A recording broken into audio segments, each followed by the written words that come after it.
शांताकारं भुजंगशयनं पद्मनाभं सुरेशं विश्वाधारं गगनसदृशं मेघवर्णं शुभांगं लक्ष्मीकान्तं कमलनयनं योगिभिध्यानगम्यं वंदे विष्णुभवभयहरं सर्वलोकैकनाथं। मंगलम भगवान विष्णु मंगलम गरुड़ध्वज मंगलम पुंडरीकाक्ष मंगलाय तनोहरि। ओम नमो भगवते वासुदेवाय। आज का दिन आप सभी के लिए मंगलमय हो। आइए सुनते हैं वैशाख मास कथा का 27वां अध्याय। प्रहलाद जी ने समवयस्क बालकों से कहा, मित्रों, इस संसार में मनुष्य जन्म बड़ा दुर्लभ है। इसके द्वारा अविनाशी परमात्मा की प्राप्ति हो सकती है, परंतु पता नहीं कब इसका अंत हो जाए। इसलिए बुद्धिमान पुरुष को बुढ़ापे या जवानी के भरोसे न रहकर बचपन में ही भगवान की प्राप्ति कराने वाले साधनों का अनुष्ठान कर लेना चाहिए। इस मनुष्य जन्म में श्री भगवान के चरणों की शरण लेना ही जीवन की एकमात्र सफलता है, क्योंकि भगवान समस्त प्राणियों के स्वामी, सुहृद, प्रियतम और आत्मा हैं। भाइयों, इंद्रियों से जो सुख भोगा जाता है वह तो जीव चाहे जिस योनि में रहे प्रारब्ध के अनुसार सर्वत्र वैसे ही मिलता रहता है, जैसे बिना किसी प्रकार का प्रयत्न किए निवारण करने पर भी दुख मिलता है। इसलिए सांसारिक सुख के उद्देश्य से प्रयत्न करने की कोई आवश्यकता नहीं है, क्योंकि स्वयं मिलने वाली वस्तु के लिए परिश्रम करना आयु और शक्ति को व्यर्थ गंवाना है। जो इनमें उलझ जाते हैं उन्हें भगवान के परम कल्याण स्वरूप चरण कमलों की प्राप्ति नहीं होती। हमारे सिर पर अनेकों प्रकार के भय सवार रहते हैं, इसलिए यह शरीर जो भगवत प्राप्ति के लिए पर्याप्त है, जब तक रोग शोकादि ग्रस्त होकर मृत्यु के मुख में नहीं चला जाता, तभी तक बुद्धिमान पुरुष को अपने कल्याण के लिए प्रयत्न कर लेना चाहिए। मनुष्य की पूरी आयु 100 वर्ष की है। जिन्होंने अपनी इंद्रियों को वश में नहीं कर लिया है, उनकी आयु का आधा हिस्सा तो यूं ही बीत जाता है, क्योंकि वे रात में घोर तमोगुण अज्ञान से ग्रस्त होकर सोते रहते हैं। बचपन में उन्हें अपने हित अहित का ज्ञान नहीं रहता। कुछ बड़े होने पर कुमार अवस्था में वे खेल कूद में लग जाते हैं। इस प्रकार 20 वर्ष तो पता ही नहीं चलता। जब बुढ़ापा शरीर को ग्रस्त लेता है, तब अंत के 20 वर्षों में कुछ करने धरने की शक्ति ही नहीं रह जाती। रह गई बीच की कुछ थोड़ी सी आयु, उसमें कभी न पूरी होने वाली बड़ी बड़ी कामनाएं हैं, बलात् पकड़ रखने वाला मोह है और घर द्वार की वह आसक्ति है, जिससे जीव इतना उलझ जाता है कि उसे कुछ कर्तव्य अकर्तव्य का ज्ञान ही नहीं रह जाता। इस प्रकार बची खुची आयु भी हाथ से निकल जाती है। दैत्य बालकों, जिसकी इंद्रियां वश में नहीं है, ऐसा कौन सा पुरुष होगा जो घर गृहस्थी में आसक्त और माया ममता की मजबूत फांसी में फंसे हुए अपने आप को उससे छुड़ाने का साहस कर सके। जैसे चोर, सेवक एवं व्यापारी अपने अत्यंत प्यारे प्राणों की भी बाजी लगाकर संग्रह करते हैं, और इसलिए उन्हें जो प्राणों से भी अधिक वांछनीय है उस धन की तृष्णा को भला कौन त्याग सकता है। जो अपनी प्रियतमा पत्नी के एकांत सहवास, उसकी प्रेम भरी बातों और मीठी मीठी सलाह पर अपने को निछावर कर चुका है, भाई बंधु और मित्रों के स्नेह पास में बन चुका है और नन्हे नन्हे शिशुओं की तोतली बोली पर लुभा चुका है, भला वह उन्हें कैसे छोड़ सकता है। जो अपनी ससुराल गई हुई प्रिय पुत्रियों, पुत्रों, भाई बहनों और दीन अवस्थाओं को प्राप्त पिता माता, बहुत सी सुंदर सुंदर बहुमूल्य सामग्रियों से सजे हुए घरों, कुल परंपरागत जीविका के साधनों तथा पशुओं और सेवकों के निरंतर स्मरण में रम गया है, वह भला उन्हें कैसे छोड़ सकता है।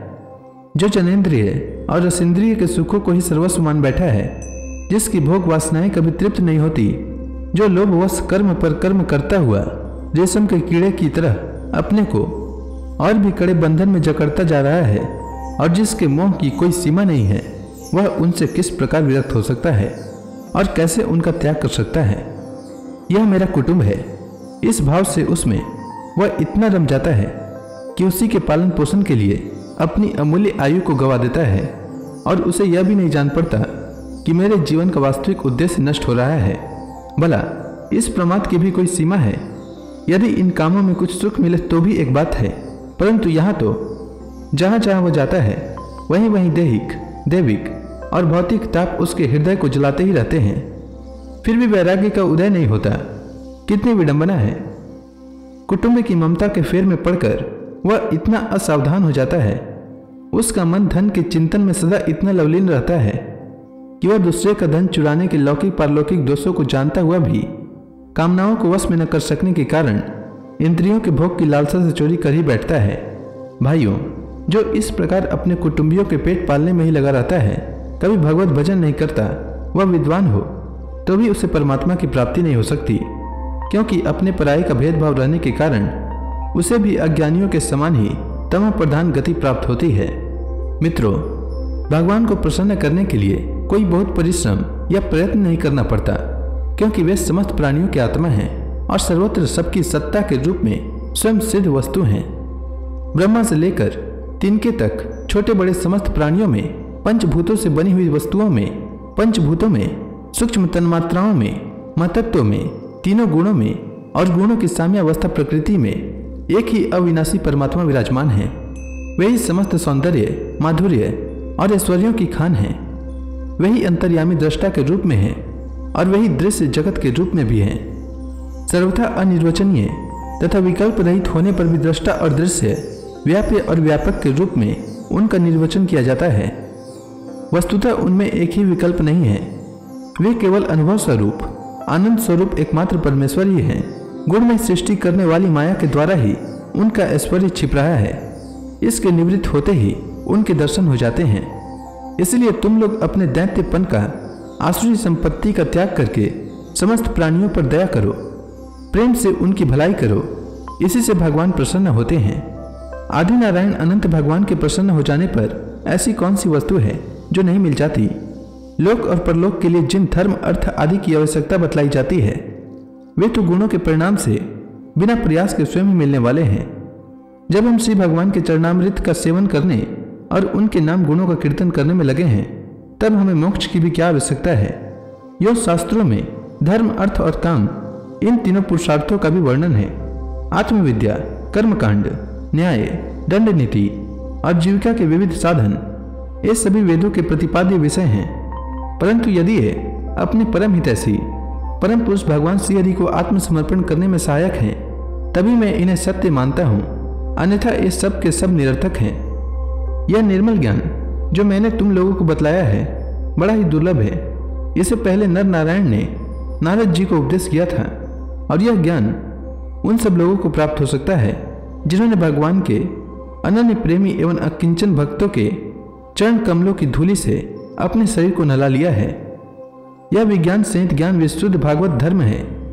इसे मैंने भगवान का दर्शन कराने वाले देवर्षि नारद जी के मुंह से पहले पल सुना था। प्रहलाद जी के सपाटियों ने पूछा, प्रहलाद जी, इन दोनों गुरु पुत्रों को छोड़कर और किसी गुरु को तो न तुम जानते हो और न हम। यही हम सब बालकों के शासक हैं। तुम एक तो अभी छोटी अवस्था के हो और दूसरे जन्म से ही महल में अपनी माँ के पास रहे हो। तुम्हारा महात्मा नारद जी से मिलना कुछ असंगत सा जान पड़ता है। प्रियवर, यदि इस विषय में विश्वास दिलाने वाली कोई बात हो तो तुम उसे कहकर हमारी शंका मिटा दो। तो इसी के साथ यह अध्याय समाप्त हुआ। इसके आगे की कथा मैं कल के अध्याय में सुनाऊंगा। तब तक के लिए भगवान हरि का नाम लेते रहें। तो प्रेम से बोली भगवान विष्णु की जय, श्री कृष्ण भगवान की जय, समस्त देवी देवताओं की जय।